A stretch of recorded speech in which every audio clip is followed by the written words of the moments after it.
Jedna od osnovnih vježbi koje smo svi naučili još u osnovnoj školi je sklek, s punim pravom jedna od uvjerljivo najčešćih vježbi u svim programima vježbanja.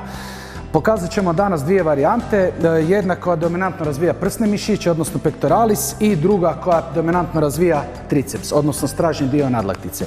Možemo prvo pokazati varijantu za prsa. Josipa, možeš zauzeti početnu poziciju. Kao što vidite, opet je neutralni položaj kralježnice i Josipa će sada sa laktovima pod kutom od 45 ići prsima prema podu. Odlično. I vratit će se nazad.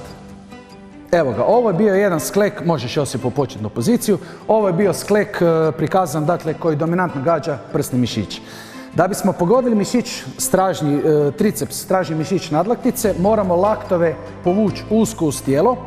Možeš nam Josipa demonstrirati. I iz te pozicije se također spustimo i podignemo gore. U redu je, Josipa. U obje varijante rade i jedan i drugi mišić koji smo spomenuli, uz još neke mišiće. Mišiće stabilizatore trupa, ali dominantno prvom varijantom gađamo prsne mišiće, a drugom varijantom mišiće tricepsa.